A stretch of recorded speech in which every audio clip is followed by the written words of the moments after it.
Bienvenidos a Con Todo y Pensini por Globovisión. Como siempre les deseamos una muy feliz tarde, que estén muy bien donde quiera que estén, que nos estén viendo. Gracias por abrirnos sus casas o su oficina, donde quiera que nos estén viendo y nos puedan ver en la tarde de hoy.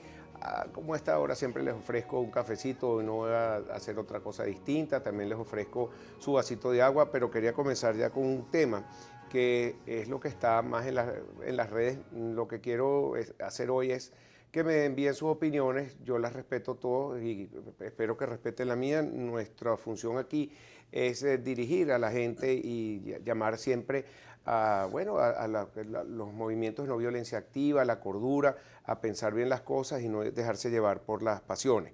El tema es el escrache y mucha gente ni siquiera sabe lo que significa. Es una acción intimidatoria que realizan los ciudadanos contra personas del ámbito político, administrativo, militar, que consiste en dar difusión ante los domicilios particulares de estas o de cualquier lugar público donde se las identifique a los abusos cometidos durante su gestión.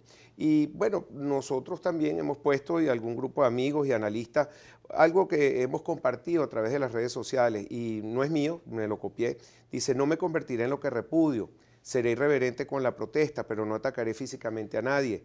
No perpetuaré el odio que desde el poder nos han inculcado hace más de 18 años. Soy vulnerable ante un Estado opresor y ese es mi valor y mi herramienta. Quiero un cambio, por eso creo en la justicia y no en la revancha y otras cosas más.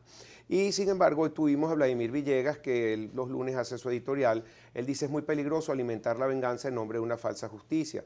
Ahora, lo más bonito de esto es que él termina con un poema que también lo repitió nuestro invitado de hoy, ya les voy a decir. Un poema de Andrés Eloy Blanco, donde dice: por mí ni un odio, hijo mío, ni un rencor por mí, no derramar ni la sangre que cabe en un colibrí, ni andar cobrando al hilo la cuenta del padre ruin, y no olvidar que las hijas del que me hiciera sufrir, para ti han de ser sagradas como las hijas del Cid. Bueno, tenemos a nuestro invitado de hoy, que muy amablemente está con hoy todo el programa, así que no se preocupen, y es Luis Vicente León. Él también está rechazando este tipo de actos. También da la casualidad que en un Instagram, y que bueno, se repite también en Facebook y en su Twitter, él hace alusión a este poema. Y bueno, lo que es un llamado simplemente a la cordura, a todo el mundo. No nos caigan encima, es nuestra opinión, y de verdad que agradezco mucho sus tweets y vamos a compartir el día de hoy. Luis Vicente, muy buenas tardes, un placer tenerte aquí, gracias por estar con nosotros. Encantado de hablar contigo. Y bueno, el tema que colocaste para arrancar esta discusión, en efecto, es un tema muy complejo y muy sensible. Yo lo he vivido estos 2 o 3 días que he estado escribiendo y revisando un poco de qué se trata y por qué, ¿no? Y la verdad, el primer día que comenté, sentí así como una avalancha de gente que se siente, digamos, pero tan tensa y que cree que tiene que hacer algo. Y lo que está haciendo, por ejemplo, en el exterior, de ir y hacer ese scratching, ¿no? Básicamente era como un mecanismo de protesta, y que cuando tú de alguna manera dices: mira, yo creo que eso no funciona así, por lo menos en algunos aspectos que se están haciendo, la gente se siente como agredida, como que tú, y no es simplemente tratar de poner sobre la mesa las cosas que son adecuadas estratégicamente, incluso, no solamente hablando del tema moral o del tema de justicia, sino incluso desde el punto de vista estratégico en la política.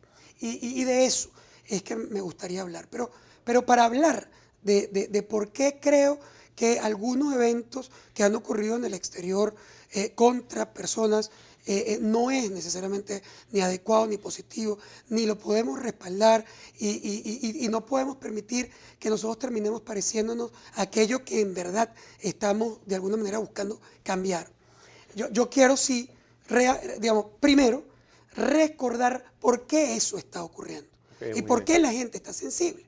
Es decir, porque uno cuando se mete ahí parece que se olvida de que independientemente de que la gente se pueda equivocar o tomar una decisión que no es correcta, o incluso no solamente en ese scratching, sino también en protestas, algunas personas se pueden violentar y cruzar fronteras, que en mi opinión también es un error. Es decir, hay que recordar por qué eso está pasando. Está pasando en un país donde esa gente que a lo mejor comete un error no ha podido expresarse como la Constitución venezolana dice que se puede expresar. No le han permitido votar y se suspendieron las elecciones regionales que constitucionalmente tenían que haber ocurrido el año pasado, porque el gobierno sabía perfectamente que iba a perder en una derrota masiva en todo el país, y para evitar su derrota pateó el proceso electoral. Porque cuando ellos intentaron buscar un mecanismo también constitucional con el referéndum revocatorio, el gobierno utilizó toda la fuerza de su control institucional para impedir que esa población fuera a un proceso de expresión democrática. Porque cuando decidió protestar pacíficamente, le prohibieron el paso a su propia ciudad, violentando también el concepto de derecho y de desplazamiento. Sí, y no podías entrar a llevarle una carta al defensor del pueblo o a la fiscal o al ministro de Educación o a quien quieras entregársela, porque el gobierno te lo impide, y para eso te tira bombas lacrimógenas que, por cierto, han hecho daño grave y mortal a algunas personas en Venezuela. Y también debemos recordar que esa población está ahí, y a veces haciendo cosas correctas, y a veces también grupos haciendo cosas incorrectas o inadecuadas. Es verdad. Sí, pero están ahí porque resulta que la democracia protagónica que el gobierno utiliza ahora para convocar una asamblea constituyente, cambiando todas las reglas de juego de cómo se escoge un representante constituyentista, esa democracia protagónica ha significado, en el caso empírico de Venezuela, que el Estado, cuando consigue que hay una asamblea nacional que el pueblo escogió distinta para poder balancear el poder, el gobierno decidió quitarle todo poder a esa asamblea y usurpar sus funciones desde otra institución que sí controlaba. Cuando la fiscalía básicamente no quiso romper o cruzar una frontera y le dijo, no estoy de acuerdo con lo que estás haciendo, entonces el Estado decidió que los casos se deben llevar en un fiscal militar y en un tribunal militar para no tener que pasar por esa fiscalía, que es la fiscalía en democracia para un civil.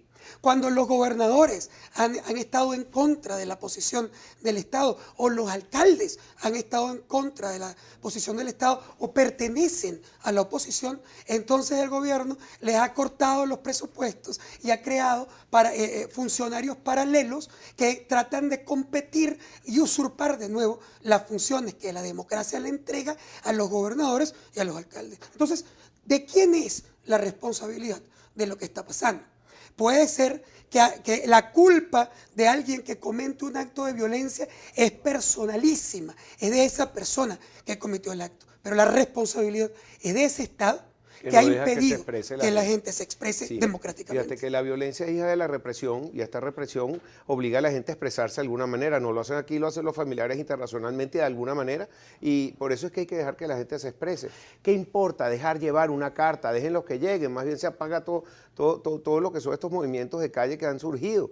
Porque si no puedes llegar a entregarle una carta al que está llevando la constituyente, menos van a votar por esa constituyente. Si no deja llevar a la Defensoría del Pueblo, al Ministerio de Educación, al CNE, no deja circular, como dices tú, a la gente dentro de su propia ciudad, y vienen y te atacan. Entonces, ¿cómo se expresa la gente? Bueno, la propia fiscal general de la República lo planteó, como culpar de violento o de violador a alguien que básicamente ha sido violado en su derecho y que está respondiendo a una violación.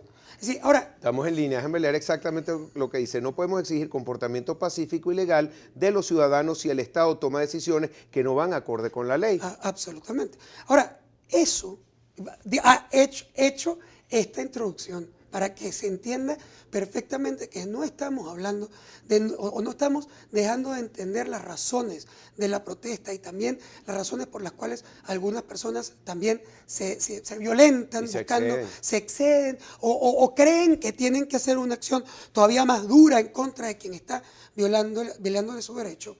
Cuando revisamos el tema, digamos, del acoso o de los gritos o de la visita a un hogar, etcétera, ahí entramos en un tema mucho más espinoso. Sí. Y sobre todo cuando estamos hablando, olvídate, yo ni siquiera voy a hacer un concepto general del scratching como concepto, sino lo que está ocurriendo en este momento. Más allá de que alguien pueda decirle a un político lo que considere conveniente de él en el lugar donde se lo encuentre. Es decir, esos elementos básicos pueden ocurrir. Los políticos están acostumbrados en su carrera y en su profesión a esos procesos. Estoy hablando, por ejemplo, cuando tú vas a agredir o agredir, no, a lo mejor a gritar o a bullear básicamente a la familia, a la hija, al hijo, a cualquier persona que está relacionada no con la política, ni que ha participado en ese proceso, y que tú simplemente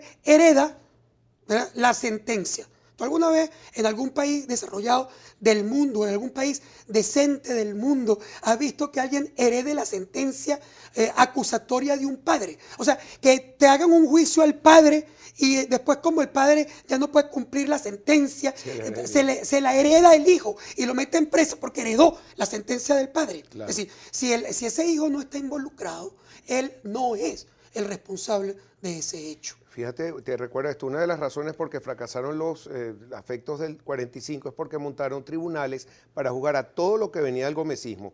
Incautaron los bienes de Uslar Pietri y de Medina y eso no lo toleraron, y a los 3 años le dieron un golpe militar y regresaron al poder. Así que mucho cuidado con estos movimientos. Luis Vicente, vamos a seguir hablando de este tema de la constituyente, de los escenarios también que tú has planteado, que han sido analizados por otros analistas, que han sido a su vez analizados, y ya lo que queda es un tamiz, para que nos digas tú qué es lo que estás viendo en este momento. Ya regresamos. Luis Vicente León, presidente de Data Análisis, no lo presenté ni siquiera, porque todo el mundo ya sabe quién es. Ya regresamos con más para ustedes en Control Pensini, Globovisión. Soy Pensini aquí en Globovisión. Como vieron en el avance, hoy se llevó a cabo ese plantón, esa protesta, y hoy todo fue pacífico. Hoy terminaron la Guardia Nacional, no tenían un destino, pero ojalá que todas las marchas fueran así. Por eso los movimientos gandianos de la protesta y la no violencia activa. Tenemos nuestro invitado de hoy, el presidente de Data Análisis, Luis Vicente León. Antes que se me olvide, siempre lo hago porque eso es como un agradecimiento para los invitados. Tiene un foro, el foro Benancor es el hashtag. Hablemos en frío, Perspectivas Venezuela 2017, cupos limitados. Está Luis Vicente León, Efraín Velázquez, también Jorge Botti, un conversatorio gremial y van a analizar el entorno político. Estamos con el hashtag con todo y Luis Vicente, si nos quieren escribir en Twitter, por favor les agradezco que usen el hashtag. Luis Vicente, háblanos de este foro rapidito, por favor, foro Benancor. Bueno, realmente tenemos 3. Mañana es la tendencia de consumidores de Data Análisis, que trata de analizar un poco cómo está afectando la crisis al venezolano. El de Benancor, que es un foro para hablar del país, ya con un, digamos, bullpen un poco más amplio y tratar de estudiar los impactos económicos, políticos y sociales de la crisis. El jueves también vamos a estar en Valencia, analizando un poco el tema fundamentalmente político, que hay, y sobre todo lo que estamos hablando aquí, y es la importancia de la protesta pacífica como un elemento fundamental para el éxito en este tipo de manifestaciones y para provocar transiciones entre las concentraciones de poder y la democracia. ¿Tú crees que la Unión Europea tuvo algo que ver con esta demostración de hoy? Porque hoy se desembarcó la Unión Europea, que tenía una posición más bien distante, y hoy sí habla, y además exige un calendario electoral, y no es que Europa es uno, es esa cantidad de países y muchos relacionados con Venezuela. Sí, bueno, obviamente que la comunidad internacional ha tenido una posición impresionantemente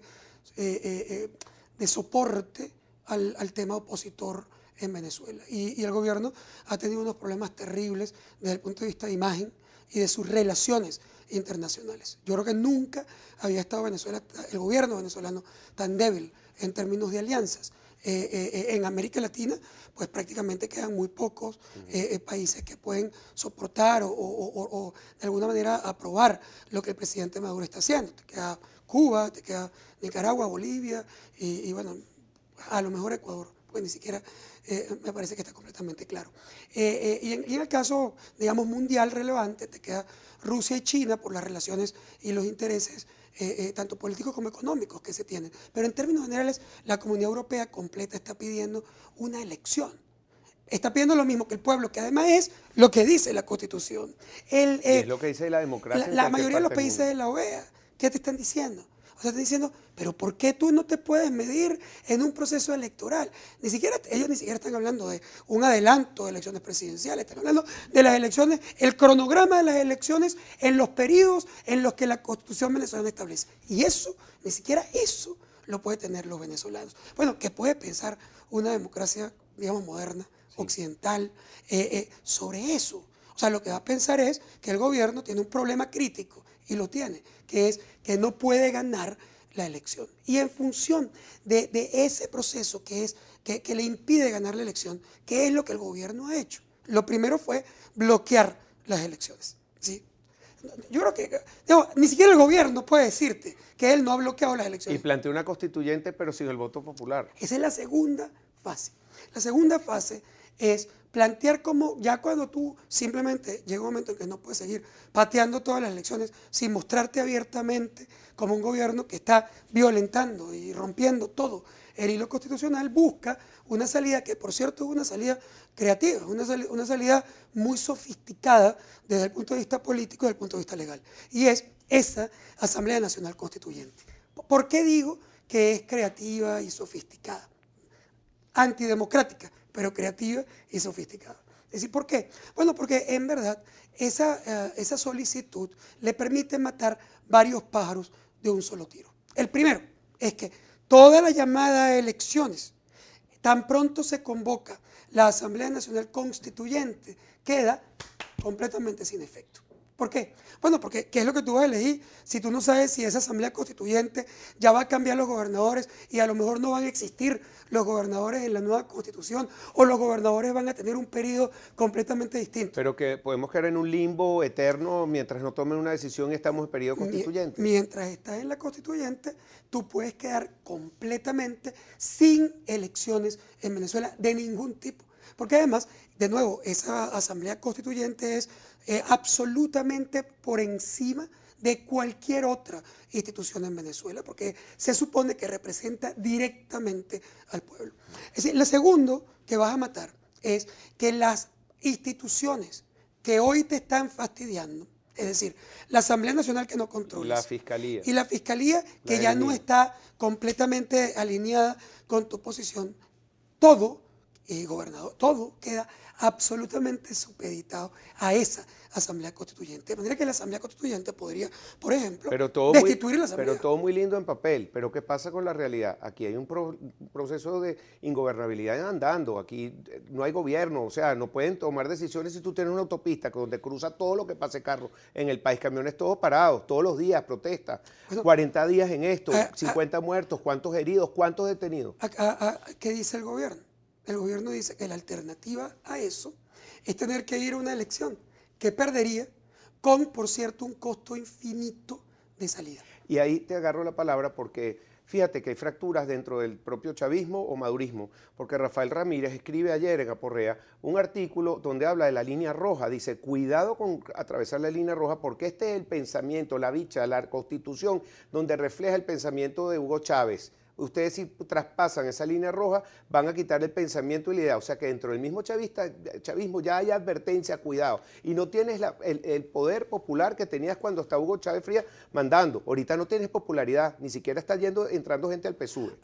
Absolutamente, es una ruptura al legado de Chávez. El presidente Chávez convoca una asamblea constituyente, que por cierto ni siquiera existía en la Constitución, y en esa convocatoria él hace lo que teóricamente se tiene que hacer. Lo primero es que el pueblo decida si quiere ir a un proceso constituyente, porque si tú estás convocando al poder originario del pueblo, tú no puedes hacer eso sin que el pueblo te diga que lo quiere hacer. ¿Qué poder originario tiene el pueblo si no tiene ni siquiera el derecho a decir si lo quiere o no? ¿Cuál origen? El origen es que tú, diciendo que la Constitución dice que el presidente puede iniciar un proceso, pero iniciar un proceso, tener la iniciativa de un proceso, no significa que tú lo puedes convocar. Significa que tú puedes iniciar el proceso para consultar al pueblo si el pueblo quiere. Pero fíjate que no ha habido ningún tipo de apoyo, ni ningún factor de poder. Ya la iglesia dijo que no quiero ni que el propio presidente dice no me atienden el teléfono, porque después de ese esfuerzo de diálogo el año pasado, que no se puede ya ni nombrar esa palabra, entonces mira, ¿cómo te voy yo a complacer en nada si no cumpliste con los compromisos del año pasado? Me los vas a cumplir ahora con una constituyente que nadie quiere. Pero hay un tema. Todavía esto, por ejemplo, que estamos hablando de la no convocatoria del pueblo para convocar una constituyente, es un debate entre abogados constitucionalistas, porque la Constitución tampoco dice explícito que tú tienes que convocar a ese referéndum, es simplemente una lógica democrática para convocar el origen de todo esto. Pero supón que el presidente tiene razón. Supón que él puede convocar esa constituyente y que todos los constituyentistas están equivocados, o los más importantes constituyentistas están equivocados. Viene el segundo punto. El segundo punto es cómo eliges esos constituyentistas. Y ahí no hay duda de lo que estás haciendo. ¿Qué estás haciendo? Estás convocando una elección absolutamente distinta a las elecciones universales, directas y secretas con las que se elige en Venezuela y con lo que se elige en la mayoría de los países democráticos del mundo. ¿Qué estás diciendo? Primero, estás cambiando la regla de juego. O sea, como tú no eres una minoría, y no, yo creo que el gobierno, ni siquiera el gobierno dice que él es mayoría hoy. O sea, yo ni siquiera le he oído.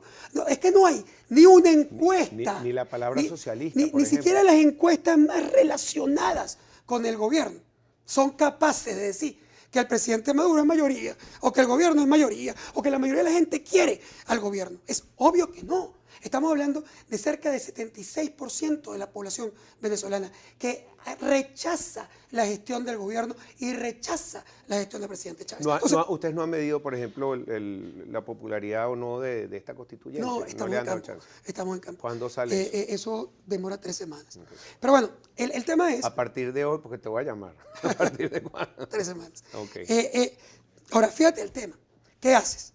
Como tú sabes que eres minoría, y que si tú fueras a una elección presidencial perderías corrido la presidencia, ¿quién se convierte en tu enemigo mayor? Mejor dicho, hay 2 grandes enemigos para el gobierno en este momento. El primer enemigo es la Constitución del 99.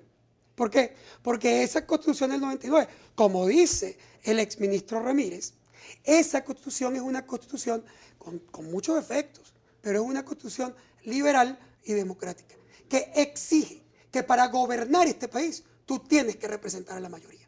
¿Y qué es lo que está diciendo el gobierno? No, mira, vamos a convocar una asamblea constituyente donde el pueblo que eligió a Maduro, que eligió a Chávez, que eligió a todos los presidentes de Venezuela, no es el que va a elegir los constituyentistas, así como siempre se han elegido. No importa quién sea la mayoría. Vamos a cambiar el juego, pues, porque como yo no soy mayoría, ya no importa quién es mayoría. Eso lo va a elegir la mitad, como siempre, para que te confundas y creas. Históricamente, ¿qué ha pasado con los gobiernos que han tomado este tipo de decisión? Primero, eso es una elección que se ha convocado como una elección corporativista. ¿Qué significa una elección corporativista? El presidente de la República, que va a ser sometido a ese proceso, decide cuáles son los sectores que van a elegir los representantes. Es decir, él decide que son los pescadores y por qué no son las señoras que hacen chicha. Es decir, él decide que son las mujeres. Pueden ser, pero elegidas por él. ¿Y por qué no son los sexodiversos? Él decide que son las personas impedidas. ¿Sí? ¿Y por qué no son las personas que más trabajan? O sea, tú puedes decir lo que te dé la gana. ¿Quién lo está escogiendo? ¿Pero tú crees que el proceso va a ir adelante o no? Bueno, eso va a depender de cuál es el éxito o no de la oposición frente a ese proceso. La oposición tiene un reto gigante y muy complejo. Es decir, primero, entender, y lo entendió, quizás el presidente fue el que unifica. Quiero aclarar una cosa que es oposición, porque el otro día yo estaba hablando con Nick Merevans y él me dice, mira, yo no soy de la MUD y también soy oposición. Claro que sí. O sea que ese grupo se va extendiendo y la disidencia. La oposición, que es múltiple y diversa, se unió alrededor de esta convocatoria a Asamblea Constituyente. Porque tú no estás convocando una constituyente, eso es mentira. Tú estás convocando a una elección corporativa donde los chavistas van a elegir sus representantes para garantizar que van a tener, siendo minoría, la mayoría de la constituyente. Tengo que ir a una pausa. Bueno, lo que sí veo es que ha cohesionado a lo que es el madurismo y ha cohesionado lo que es la oposición más agregado. Pero entonces, ¿quién? In me at the dark. The scars of De regreso con ustedes aquí en Conto y Pensini por Globovisión. Tenemos nuestro invitado de hoy, el presidente de Data Analysis, @DataAnalysis, hashtag con todo y Luis Vicente. Así que gracias que lo están utilizando, ya entramos en Trending Topic.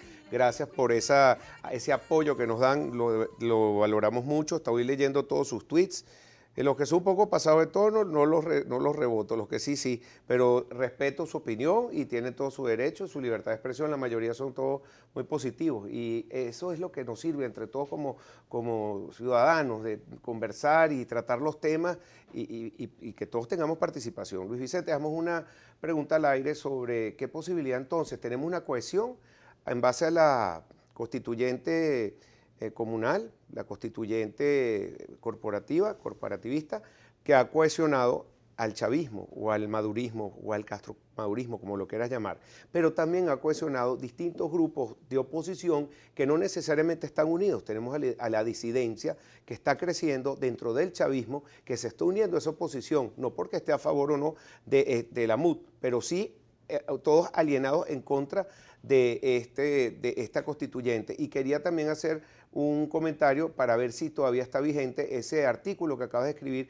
sobre, utilizando palabras del glorioso himno nacional, sobre el pobre en su choza. ¿El pobre en su choza tiene entonces todavía voz y voto? El pobre en su choza, aquí hay dos actores que van a ser fundamentales. El pobre en su choza y el sector militar. Esos son dos sectores que están sin duda en la ecuación de cambio o no cambio en Venezuela. ¿Y por qué? Porque ellos de alguna manera van a ser los factores fundamentales para presionar lo que en el mundo y en la historia han sido los grandes factores de transformación, de cambio y de transición. Fíjate, ¿por qué o cómo se han dado las transiciones de los procesos de concentración total de poder, que a alguna gente le gusta llamar autocracia, otros llaman dictaduras, otros llaman... Pero ya las palabras, digamos, en el mundo ya ni siquiera se pueden usar, porque cada quien usa definiciones distintas y como le va dando la gana. Empezando por los países que violan la democracia, que les encanta ponerle de coletilla demócrata al nombre de su país. Es decir, cuando tú necesitas aclarar, es porque alguna cosa problemática tiene. Es como el gobierno tiene que aclarar que esto es una democracia protagónica. ¿Por qué? Porque no es democracia. Porque si fuera democracia no tiene que aclarar nada. O sea, un gobierno simplemente es un sistema. No, y a la oposición le dice la oposición de derecha, fascista, y le ponen una cantidad de apellidos. Pero fíjate el tema. El tema central es que si tú miras la historia de todos los procesos exitosos de transición, lo que tú vas a conseguir es que en todos hay unos puntos comunes. Todos los casos son distintos, pero hay unos puntos comunes. El primero, muy importante, no depende de la crisis económica. La crisis económica puede disparar procesos políticos, puede ayudar, es un condimento, pero no se cae un gobierno porque hay una crisis económica. Si eso fuera cierto, si hubiera caído el gobierno chino, el gobierno cubano que puso a la gente con avitaminosis en los años 80, o si hubiera caído Mugabe en Zimbabue, que destruyó esa economía, o hubieran caído estos países africanos donde la gente está hoy emigrando desesperada y muerta de hambre y se muere en el mar ahogada. Y lo que tú ves ahí es que sale ¿quién? El gobierno, ¿no? ¿Quién ha salido de la gente? Porque la gente no ha tenido la articulación política para defenderse. Entonces, no es la crisis, es la articulación. El segundo elemento importante es que en todos estos procesos ha habido un liderazgo concreto que enamora, que mueve, que cuenta una historia y que motiva a la población a su lucha por la defensa de sus derechos y sus intereses. Si ese liderazgo no existe, a mí me encanta oír a la gente cuando te dicen, no, pero es que no necesitamos, eso es caudillista, no, el país completo es su propio líder.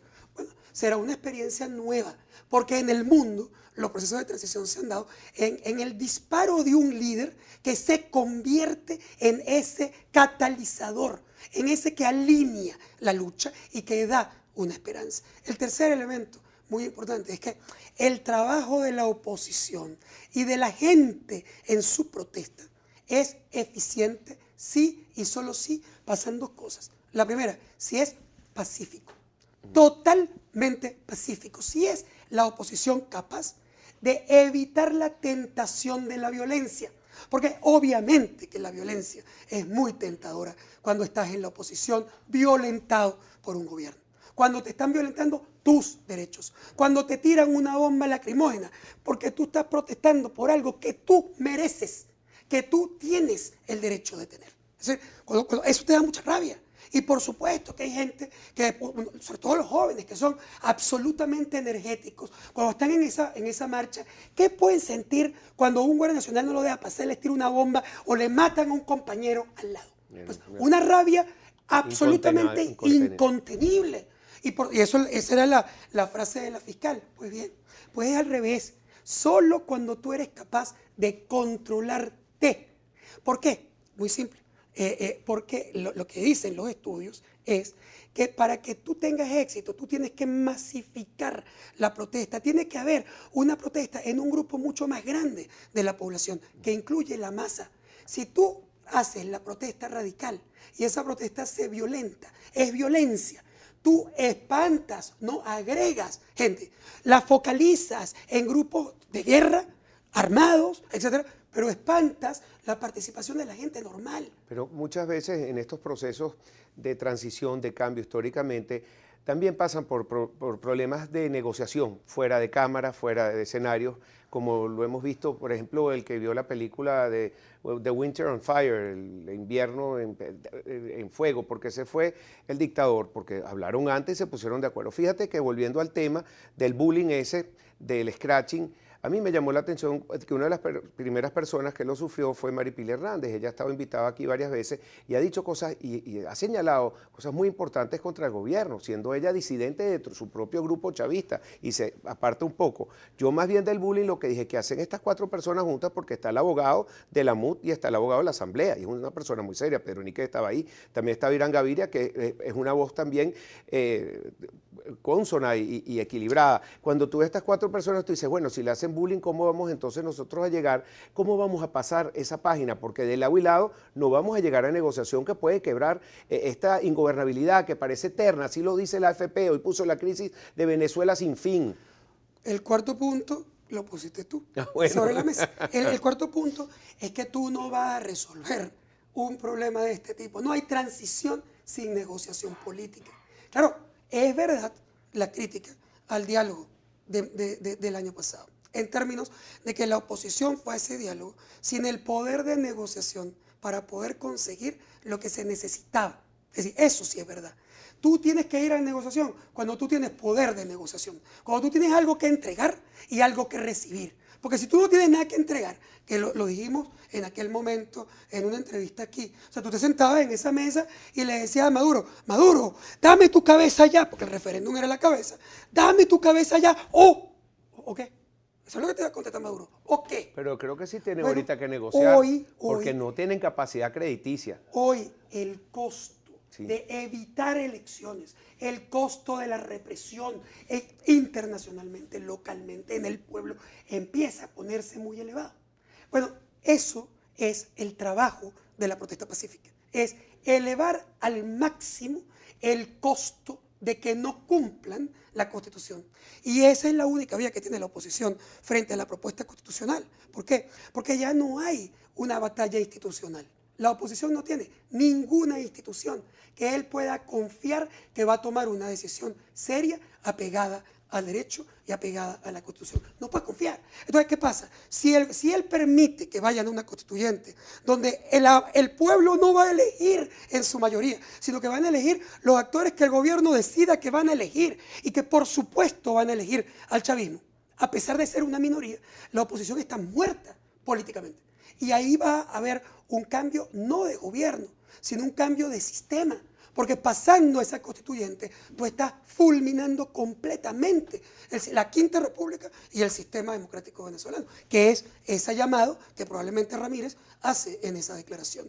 Ahora, tú necesitas negociación, pero la negociación probablemente va a ser una negociación de salida. Una negociación cuando ya todas las partes necesitan. Y negociación, pero tenés que darle algo de paso, tenés que negociar algo. Tienes que hablar, tienes que tener puentes. O sea, ese cuento de los más radicales, no, al enemigo ni agua, no se puede hablar con un chavista.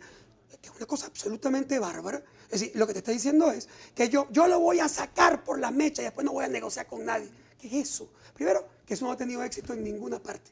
Lo que dejaría es un país en guerra, per secula seculorum, con un chavismo lleno de plata y de armas, que estará del otro lado, desestabilizando al gobierno que quede, que tendrá además muchos retos económicos y políticos que lo harán inestable. Por tanto, tú vas a tener que negociar. Claro, en una negociación inteligente. Pero entonces tú le dices, ¿vas a negociar con Pili? No, ese no, con este, con el otro, ninguno, no. Pero tú no lo vas a inventar como no van a inventar a la oposición. Son los jugadores que existen. Tú has dado en el clavo con el tema, olvídate del tema incluso moral, ético, del scratching.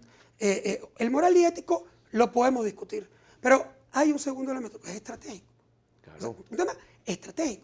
¿Quién es hoy el que tiene la necesidad de consolidarse y masificarse en calle pacíficamente para su lucha? La oposición. ¿Quién ha logrado tener la mejor imagen a nivel mundial de su lucha? La oposición. Bueno, ¿tú qué crees que está pensando la gente en el mundo? Que le parece chévere que vayan y buleen una niña en la calle. Pero olvídate de la niña, porque ahí es otra vez el debate. No, es que está usando los recursos públicos. La juez, por un juicio. ¿tú viste el video de las señoras que fueron a visitar a la juez en Weston? Y no se la señora no sabía ni el nombre. ¿Cuál era el caso? Salió a defenderla. El caso es Leopoldo. Tú metiste preso a Leopoldo.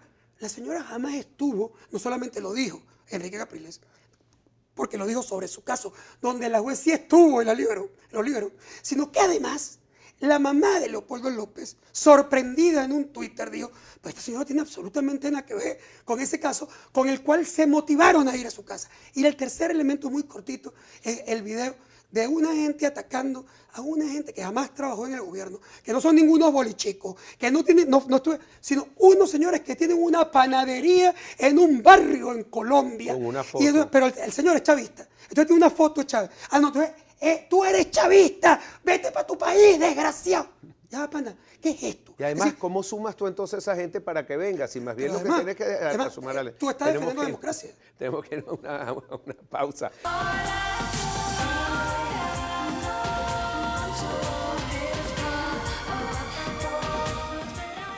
Bueno, con ustedes, con Toy Pensini por Globovisión, muchísimas gracias. Ya llegamos al cuarto lugar en Trending Topic. Hashtag con todo y Luis Vicente. Luis Vicente León que está con nosotros, ya saben, hashtag con todo y Luis Vicente, porque así se pueden ver reflejados y podemos contestar las preguntas más rápidamente. Por cierto, por favor, el zurdo Anzola, y nos pueden poner aquí el Twitter. Mira, me están preguntando, con todo y Luis Vicente, suponiendo que haya elecciones constituyentistas, ¿sería usted candidato independiente presentando el sector económico? Bismarck Ortega. La posibilidad de que un candidato independiente e incluso un candidato opositor entre por un segmento de esa convocatoria a la Constitución que tiene características corporativistas es más o menos un límite que tiende a cero. Los constituyentistas van a ser chavistas. Es un límite que tiende a cero. Sí, la mitad van a ser elegidos en una elección normal, más o menos. Eso es lo que dicen, en una elección normal. Ahí la oposición va a barrer los representantes constituyentistas, porque la oposición representa 75% de los votos totales. No hay forma que el chavismo gane una elección normal. Pero en el otro 250 caballeros que van a ir a esa, en esos grupos de pescadores, los pescadores que van a votar son los pescadores que estén atados al sistema de no sé qué que controla el gobierno. Los impedidos serán aquellos que están registrados en el sistema, porque si no, no eres impedido. Y esos que están registrados dependen del gobierno.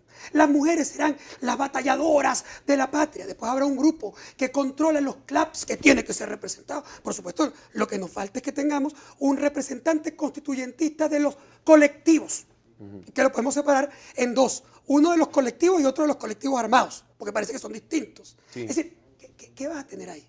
Mira, es muy simple.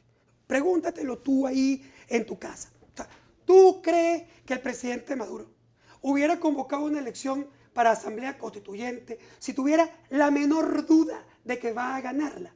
Y el día siguiente, si la pierde, si la perdería, lo sacan del poder, porque la asamblea constituyente opositora tendría el derecho de sacar al presidente inmediatamente sin ninguna elección. ¿Te parece que el presidente Maduro, con 24% de disposición de voto, convocaría una constituyente en la cual no está seguro que en esos corporativos que está convocando va a meter a los chavistas de calle en esa elección? No hay ninguna duda. Ahora, ¿qué escenarios de gobernabilidad, pactos de gobernabilidad tienes, de pactos de transición crees que es posible? ¿Cómo termina un juego así? Porque yo pienso que esto es inédito, porque ningún país hubiera aguantado 40 días en esta lucha de calle y 18 años. Estas protestas fueron en el 2002, 2014, 2016, 2017. ¿Hasta cuándo? Mira, no sabemos. En política no se pueden proyectar tiempos. Es una ciencia inexacta. Lo que sí puedo decir, y refiriéndome al artículo que lo colocaste sobre la mesa, sobre el pobre en su choza, lo que yo puedo decir es que la oposición hace su trabajo en una protesta pacífica. Lamentablemente tiene que controlarse algunos actores que se sienten además comiéndosela cuando se cruzan la frontera y resulta que son justos los que impiden un mejor desarrollo, pero incluso en la protesta pacífica ahí falta algo. Es decir, el himno nacional te lo dice clarito. Abajo cadena, gritaba el Señor. Eso está pasando. El problemita está abajo.